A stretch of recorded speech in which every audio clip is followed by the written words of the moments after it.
Welcome to the August 2019 episode of CORESafety TV, brought to you directly from the National Mining Association.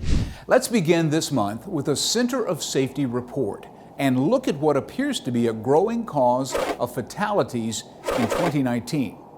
We talk a lot about powered haulage accidents being the cause of many injuries and fatalities in mining operations. And that's true, they are. But also, I was doing some research here recently for this episode of CORESafety TV and noticed that there have been 5 fatalities involving miners and machinery so far in 2019. 5 fatalities in 7 months because of machinery-related accidents. That's actually higher than the number of powered haulage accidents so far this year. Here are various categories that the Mine Safety and Health Administration, MSHA, uses to classify accidents. You can see that there's a wide variety of potential dangers there. MSHA also breaks the statistics into years and indicates whether the accidents occurred in an underground mine or a surface mine. Now, if we scroll down, you can see that in 2019 so far, we've had 1 fatality involving the fall of a face, rib, or high wall.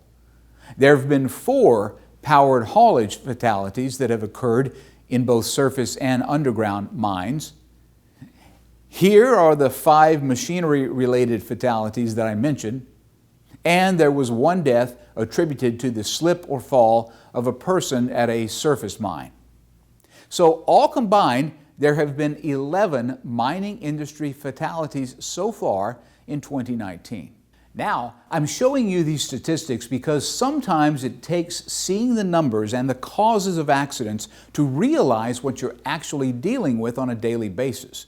It's so easy to get complacent at work, and yet you can see from this MSHA fatality report how many different ways there are to lose your life if you're not being careful and alert at all times. And it doesn't matter if you're a full-time permanent worker, a contractor, or a supplier. Safety is critical to every single person who works in mining. Now, speaking of that, we'll be talking in the coming months with Twin Metals Minnesota.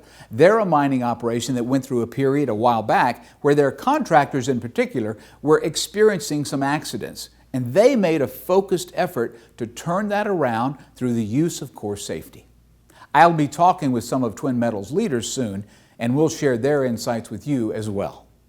Now, let's switch gears and take a minute to check out CORESafety's module number 19, which deals with engineering and construction. CORESafety's module number 19 focuses on engineering and construction.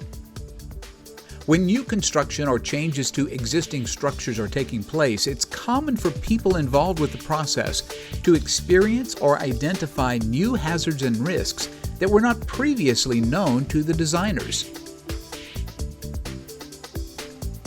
Whenever you're planning for engineering and construction projects, the standards of your company's safety and health management system should be incorporated from the beginning. Any safety and health impacts resulting from projects on site should be considered and action plans developed. CORESafety's module number 19 will show you how to design, procure, construct, and commission new mines, facilities, and modifications to existing mines in order to promote good safety and health performance throughout the operational life of the facility.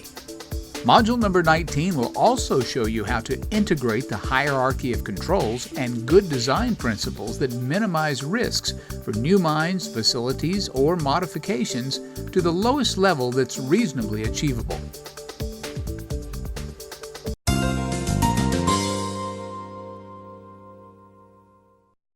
Finally today, let's take a look at our Core 4 tips which pertain to module number 19.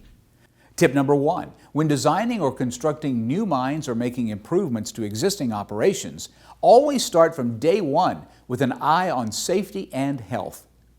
Tip number 2, mine design should always consider regulatory requirements to be the minimal allowable risk. In other words, look beyond what the rules say is acceptable. Be even more safe than that in your operations. Tip number 3, if there are any deviations from what is considered standard and acceptable in your mine's construction, you must get those reviewed and approved by senior management. And finally, tip number 4. You should always conduct a pre-startup safety review on all new operations, mine processing facilities, and control systems.